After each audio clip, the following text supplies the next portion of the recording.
एक छोटे से गांव में एक गरीब लकड़हारा रहता था। उसका नाम था शिवराम। हर रोज सूरज निकलने से पहले वह अपनी कुल्हाड़ी उठाता और जंगल की तरफ चल पड़ता। रास्ते में वह मन ही मन सोचता रहता, आज भी शरीर भारी लग रहा है, हाथों में पहले जैसी ताकत नहीं रही। कल भी खाली हाथ लौटा था, आज बस इतना मिल जाए कि बच्चों का पेट भर सके। जंगल में एक पुराना सूखा पेड़ खड़ा था। शिवराम उसे देखकर रुक गया। तू भी मेरी तरह बूढ़ा हो गया दोस्त। लेकिन तेरी लकड़ी बिकेगी तो किसी गरीब के घर चूल्हा जलेगा। वह कुल्हाड़ी उठाता है, थक थक थक। पूरे जंगल में आवाज गूंजने लगती है। पसीना उसके माथे से बहने लगता है, सांस तेज हो जाती है।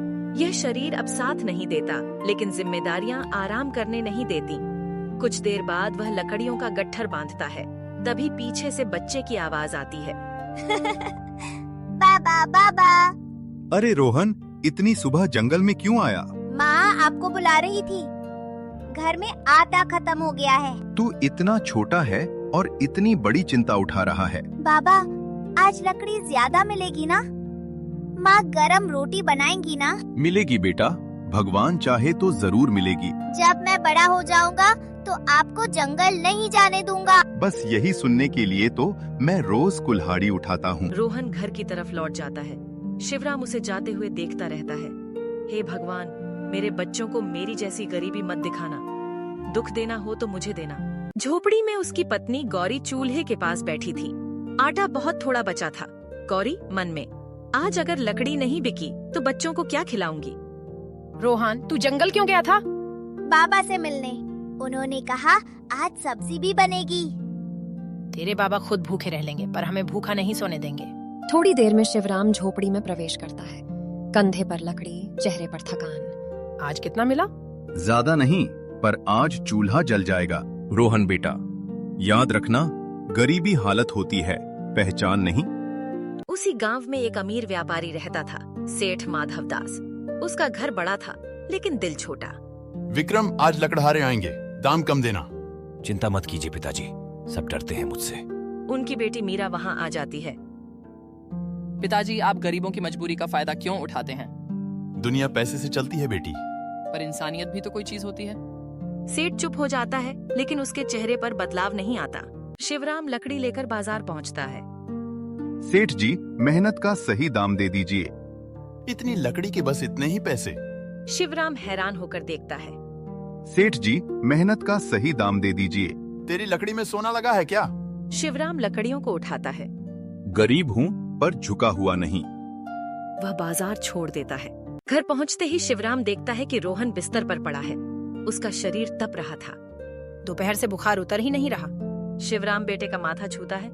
बहुत तेज बुखार है। उसका दिल घबरा जाता है।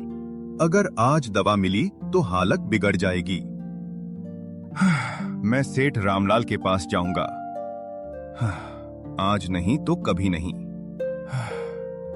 वो आपकी मदद नहीं करेंगे। आज मैं लकड़हारा नहीं, एक पिता बनकर जाऊंगा।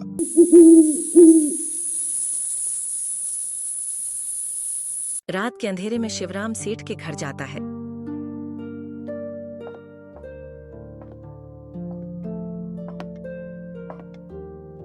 सेठ जी, मेरे बेटे की तबीयत बहुत खराब है, थोड़े पैसे उधार चाहिए।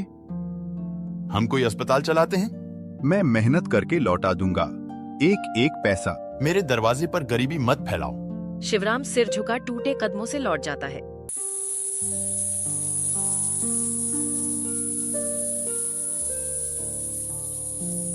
रास्ते में उसे एक बूढ़ा साधु मिलता है।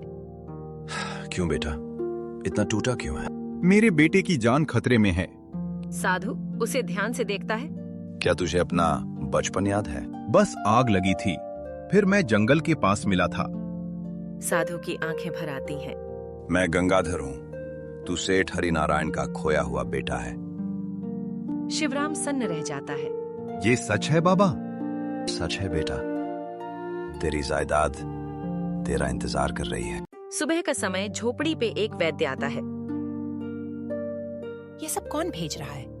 डरो मत बहू, अब तुम्हारे बेटे को कुछ नहीं होगा। समय पर दवा मिल गई, लड़का बच जाएगा। गांव में पंचायत बुलाई जाती है।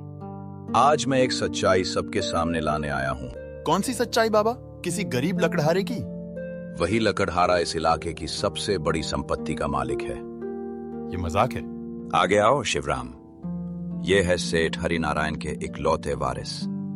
सेठ माधवदास का चेहरा पीला पड़ जाता है। तो जिसे मैं रोज अपमानित करता रहा, मुझसे बहुत बड़ी गलती हो गई, मुझे माफ कर दो शिवराम। शिवराम शांति से कहता है, मैंने गरीबी में रहकर इंसान की असली पहचान सीखी है। घर लौटकर रोहन पूछता है, बाबा अब आप जंगल नहीं जाओगे ना? शिवराम मुस्कुराता है। जाऊंगा बेटा, लेकिन किसी को छोटा समझने नहीं। और उस दिन गांव ने समझ लिया, गरीबी हालत होती है, इंसान की पहचान नहीं।